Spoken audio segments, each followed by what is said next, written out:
Tala Valava, Usamaya Fa Fonga, is a Tutonga Ray, Tala Mai Samoa, Molinayaso, Awinatolang, Lay Mail, Falang among Fulau, Lutapa, Motam of Tanga Yasuma, Fatishay, Matonai, Sati Tasi, Elengatilia of the Tuper National Bank of Samoa.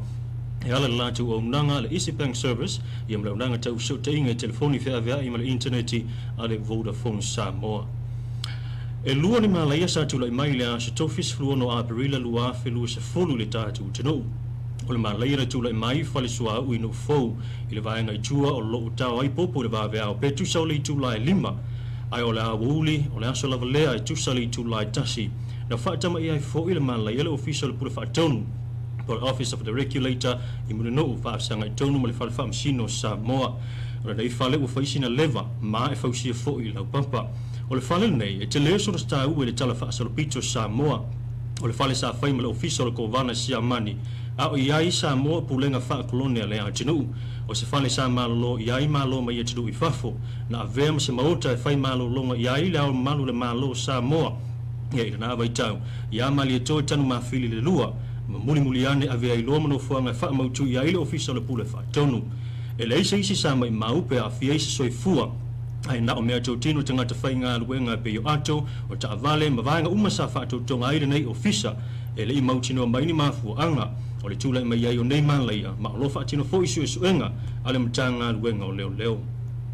O le asongo fua lua se fulu a perila lua fe lua se fulu. O le atu tongi na ifa amnianga tangata mātutua o le penisione leo le afa apena o na mawaile pone se tolu se lauta la mo na o le tasi le masina. Leo na wha maunia le fono le kāpeneta i la sofito a perila. O leo po nesia wha apopoatu i le salau fast fru liba tala la e pio na masani ai masina te tasi. Leo le o mawai e le au fai pensione uma e le tātu o tinu. Ma o le awha pena o na mawai le fast salau fast fru lima mo le nei masina a perila. E o mai le temi nei e le wha maunia lava se isi wa a fia le coronavirus. Ma e leo toi e fo i se isi o masalo mia suspect cases. Talu ona mai a taunu mai fai unga suenga whaafo mai o samples sa tu inatu i au se talia ma New Zealand.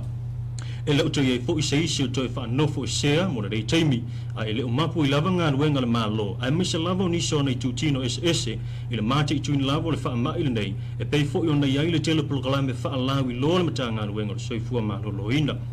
Ma o lo tu maupele tapu mo putuputonga i no whanga whai tele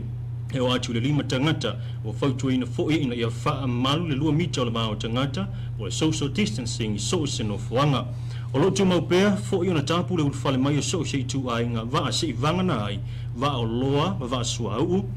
ma waa whangota mo le lau eso la to uta, offload, ma le utu ina with fuel, mo se vai teimi e wha maunia e le kāpeneta se i ai se isi wha linga. Ma morisa mata upu e wha maunia le kāpeneta pe amo mia i lunga le tūlanga whaana tinati. O lo tu maupea le tapu whamalanga inga wha awa malo mo wa lele si vanga nani tūlanga whaana tinati e te tau ai ona wha atino i lunga le wha mauninga le kāpeneta. E leo iai fo i se wha atananga ualo i ai ona toi te tala wha atawina o savali a wha atawina savali o lo le atu nuu po street vendors. O lo tapu ni a pea whale wha fia po kalapu e wha apena fo i sauninga lotu i la susaa. O se tala ta mai o le tūlanga o lo whaianga i aile pisi le COVID-19 le iwa le Pasifika. O lo mawulunga lama la whai o tangata wa a fia i kuam. Leo u wha maunia se lau tolu se wha wa a fia. Ma le to lima u maali liu wha atasi ma le silia i le lima se lau lima se furu tangata. Wa a fia ma le to tasi o ma liu. O tangata saila i lunga le wa ameli o le USS Theodore Roosevelt. O lo iai fo ila ase papo lengo tangata kuam. I nei a vele to telo tangata saila nei. O lo a fia ma tūlanga se solo wha a fia lo ma le wha maioti i te tonu o kuam. Falani poli di sia to lua niso mata upu fou o new cases o tangata ua a fia. Talu mai le wha aso e le ito iai se isi na a fia. Ma ua o antu le lima se fulu tolu tangata ua PC e le coronavirus. New Caledonia e se fulu le valu o fiti se fulu le fitu pa puni Kenya na o le to lua. Ai o Vanuatu, Solomona, Samoa, Tonga, to e lau, Palau, ma Marshall Island, o atu nuu nei le Pasifika, e le ia i lava ni isi wa wha maunia, wa a fia i le coronavirus. Ma o loo ngālu e umawhainga ma loa atu nuu te tasi le Pasifika, mo le wha ngai ino la tu awala mo pui puinga. Ai Australia ma ne usila o atu, i le ono a fe whasela o ono se fulwalu wa a fia, ai lua a fe walu se lau ma le lima o te manuia, ma le ono se fulutasi o maali liu mo Australia la vaia. o New Zealand o fa mawina fe fa selo mleiva wa afia male se fulu tasi ila te wa male leu ai la langi a job fa mawina se report yo le so e o atu le 2 miliona se lau vanus fulu afe se lau vanus fulu wa afia male to se lau fas fulu lima afe lima se lau luas fulu tasi wa male leu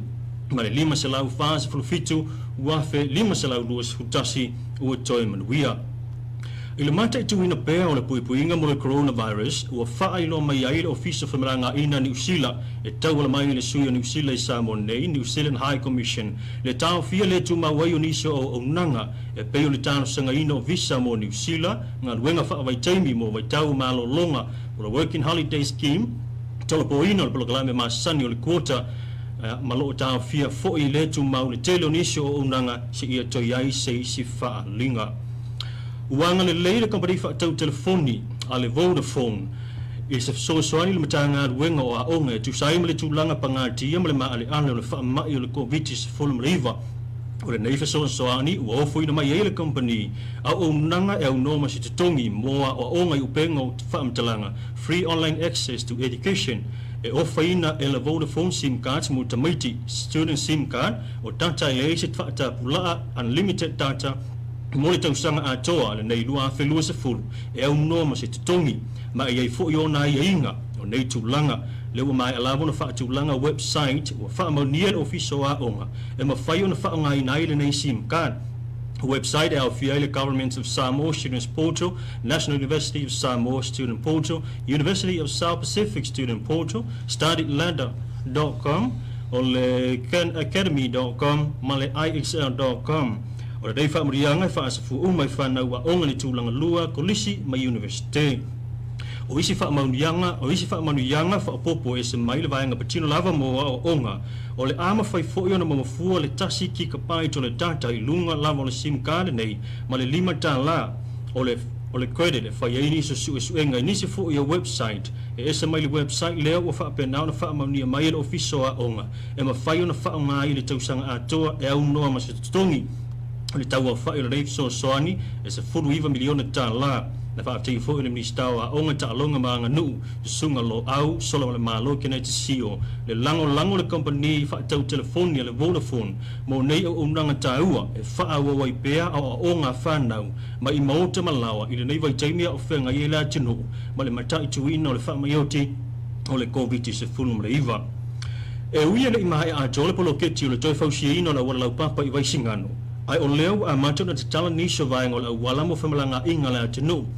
e pe ona tala ai le tai ola so for really se fulu fito a pe le lua felu se fulu o le vaenga o le fole nei o tala e au fiai le round about i luma tono le Juliana Rentos ai mo na o ila to e fai malanga tu i mo taa anga ya tu le wafu i matau tu tai ai ola so mo fulu se fulu a pe le lua felu se fulu i le fito le tai au o le ata tala nai le mangala e tasi mo le anga i le taulanga ia pia o le masino yuni le tatau ona mai ai le nei ngā luenga tele o stasi poloketi tau au wala o leu a mata fo ngā luenga o wala lau papa i moa i la isi tia maulunga ai mai le ono a fia whamalanga inga lantinu i teimi o lolonga po o le papa fo i o mai tafe o leu o tuftu whenatu i le au fai o loa pisinisi whaatau o loa lesi o tau o loa ina ia sila ia ila ufai pisinisi o loa ma whaapepi ina iluma whale o loa ia sila i fo ili mamangu tangata whaatau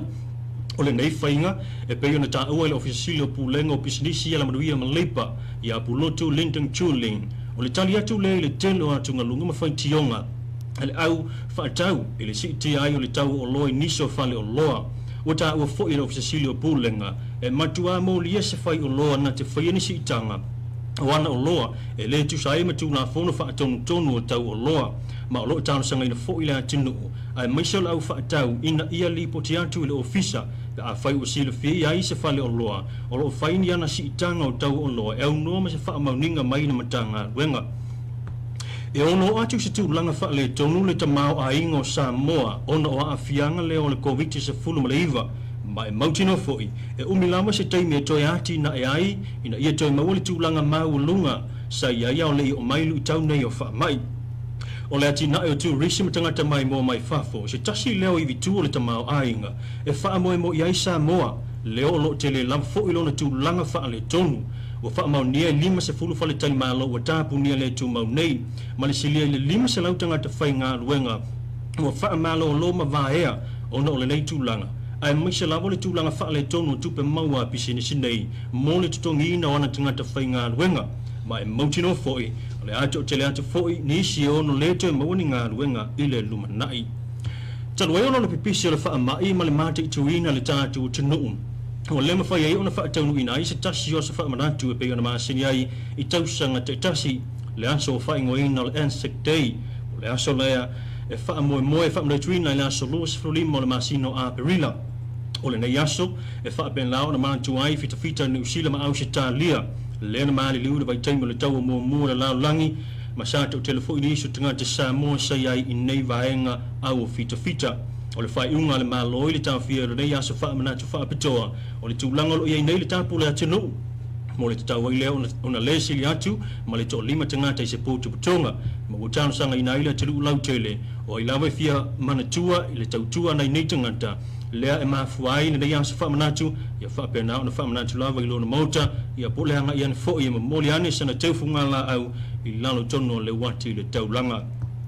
o wha maunia le maliu ai o se tasi o poutua le ina kapia sa mo na reiva i aso sa tautu ai mo le atinu i ona tau finga i le tae o le asalulus frulimo a perila o se sunga ia te o fuiona Richard Tapeli fai waso se li loia e tele ni ona tau finga sa ngalue ai le telo te usanga i le ina kapia sa moa o te o se sui le vaenga o tūla fono wha salanga i le ina kapi sa avea o se pula lau le kapi le manu sa moa wha atono o tae mna sanga le kapi mai si lau na tau finga wha vao ma lo sa tala le kapi le vai teimi o le talavou i le kalampu a vai a lau la lei e ona maua po le si wha le tausanga po ne wha mrianga sui whai sau whanga uma le wha la ptonga wha ptunga tupe mo le lumana i mriwi o Samoa le nupi wha ai le mau tupe o wha maunia steime wha sa fua mai eile nei po nesi e oi ono lo ofenga ia ile atinu ma le tūlanga ma ale o le mate i tuina o le COVID se fulu ma le iwa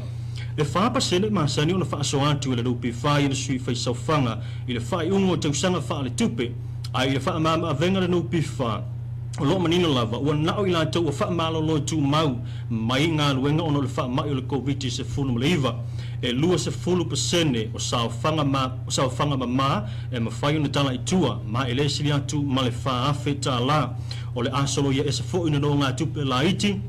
mai i sao whanga ma e nao i la tau lava o wha malolo ma ngā luenga ono le COVID se fulu mleiva e lea o fia i la tau o levo na wha malolo ma e lefso ta i atu fo i le corona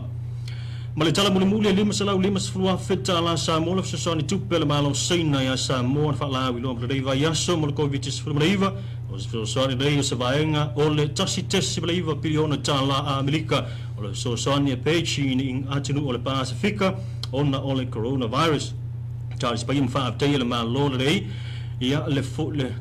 tatu malo le fo wa ile nei le malo seina o ma fai ona so soni e nga luenga le malo mo awala e pui ai Samoa mai i le COVID se fulu ma le iwa. O le nasa o tonga, se wha uponga le rei tātou tala mai Samoa o le rei aso, to e wha mawina le wha avtaio no le anga le rei ma le whale einga o le maunga fo lau, lo te pā mo tau mawhatanga i asa uma, a tasi e ma tō nai o society tasi, e le ngata i lea, au le whale tupe le National Bank of Samoa, e ala le lātu o unanga le Easy Bank Service, ia ma le unanga fsota inga telefoni wha avai ma interneti, a le Vodafone Samoa, o mawhai e ona wina atu tātou tala mai Samoa le lope o le nei aso. Manuia le whai unga le nei vai aso. So far, safe one.